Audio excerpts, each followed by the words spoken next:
In today's video, we're going to be talking about the difference between the iron and the driver at impact. So I'm going to really be focusing on the hands or the handle position at impact and the difference between these two clubs. Stay tuned for more info.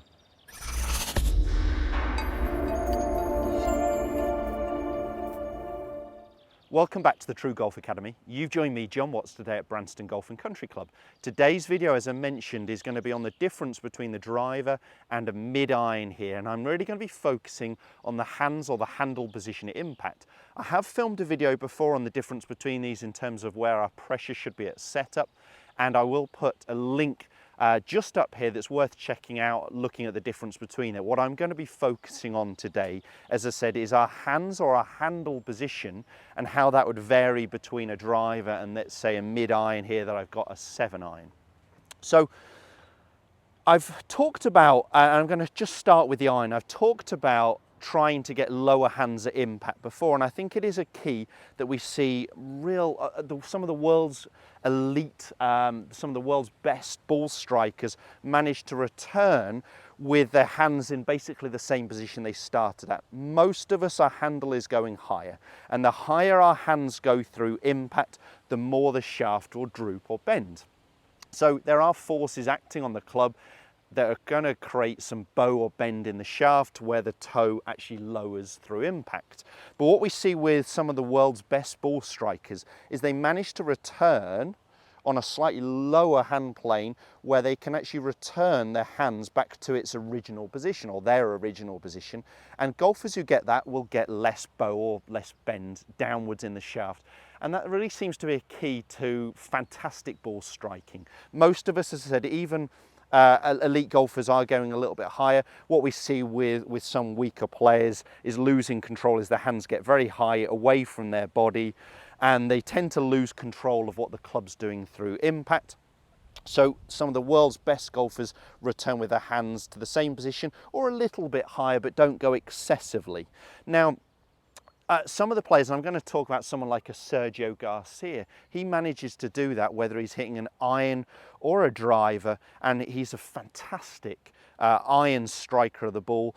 But I think a lot of golfers would struggle to achieve that same position with a driver or fairway wood unless they are hitting down on it. Now, you do see Sergio, especially with a 3-wood, when he's hitting it, even off a tiny small tee, that he's actually taking a divot, he's hitting a little bit more downward on the golf ball. And that works fine at high speeds. For your average amateur, they're probably looking with the driver, the fairway, to hit a little bit more level or slightly up on the ball to gain a few more yards. And when we are striking up on the ball, so imagine this ball's on the tee for a second, I think it's very hard to achieve this low handle position. So I'd expect to see with a driver, if we're trying to hit up on the ball, which would be my preference for most of you golfers at home watching this, is our handle is going to be rising a little bit as the club is actually swinging a little bit more upward on the golf ball. Whereas with an iron, I'd like you to try and return with your hands into a lower position. I have filmed a video before, as I said, with an iron, talking about high or low hands and showing you a drill and exercise with a pool noodle in the ground, trying to get your hands returning below it. I will put a link just here. It's definitely worth checking that out, about the difference between the high and the low handle position and how we can achieve that. So that's definitely something I would try and work on and focus on with an iron, and I'm not suggesting it's a bad idea to work on with the driver, but I would accept that your hands are going to be coming through a little bit higher as we're striking up on the ball, hitting it off a tee, whereas with an iron in your hand, I'd like a little bit of a downward blow. So my personal preference for most of you golfers at home would be an angle of attack upwards, positive with the driver, somewhere in the region of 2 to 4 degrees, whereas I'd like the opposite with the iron. With the mid-iron, I like to hit it down by about 2 to 4 degrees. And that is going to change, in my opinion, how high your hands are getting through impact. I'm not suggesting, as I said, with a drive, you couldn't work on trying to return with your hands in a lower position, accepting that because we're striking or trying to strike up on the ball, the handle is going to be rising a little bit more with a driver compared to an iron because of that angle of that tack change. Now, the only other difference I want to talk about today is our handle position forwards and backwards. So let me set up to the two balls here, iron and driver, and I'm just going to set the iron position. Actually, we'll do the iron first. more in the centre of my stance or just forwards of centre. So there's a difference of opinion depending on who you talk to, where they'd like that ball to be positioned. But just forwards of centre is pretty good with an iron there. I'd like my hand position to start inside my left thigh. So my hands are slightly ahead at setup here. And I'm trying to, at impact, return with my hands in a pretty similar position, slightly ahead of the golf club, okay?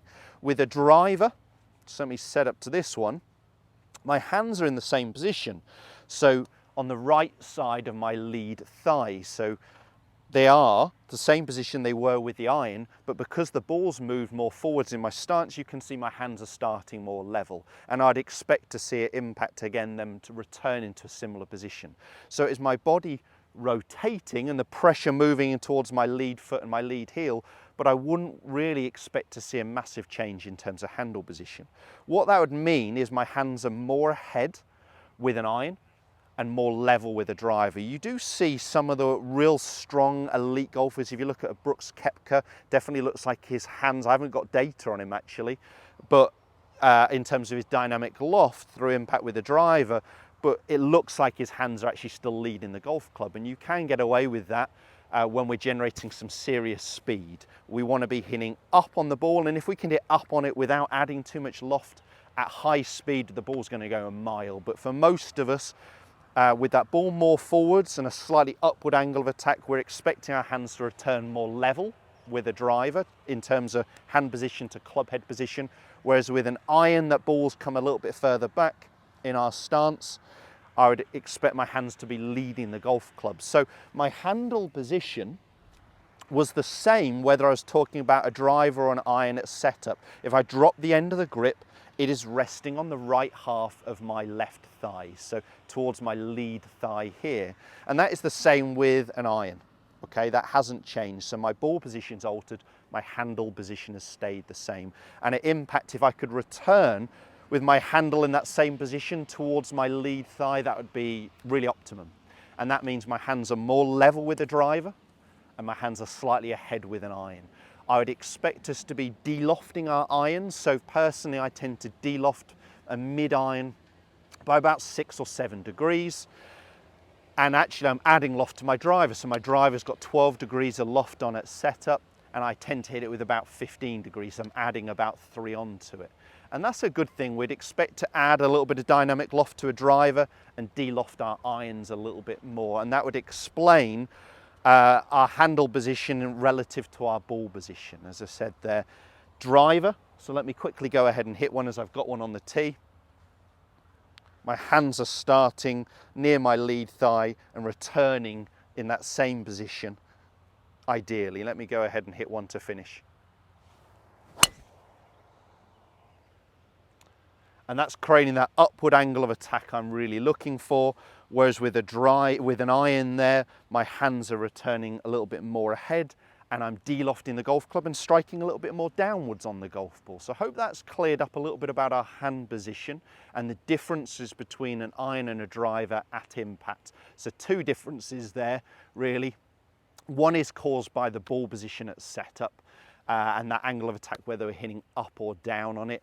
And the other is really just that the low hands is desirable, especially with an iron, but when we're striking up on the ball with a driver, I'm expecting our hands to rise a little bit higher and actually return into a slightly higher position than a setup position. If that has helped, I know that's quite technical info, but if you can work on some of that, especially the lower hands at impact with an iron, and you can get that setup correct for both clubs, I know it's going to help you next time you get on the golf course. Hit the thumbs up and do subscribe to my channel for all the other videos. Cheers, guys.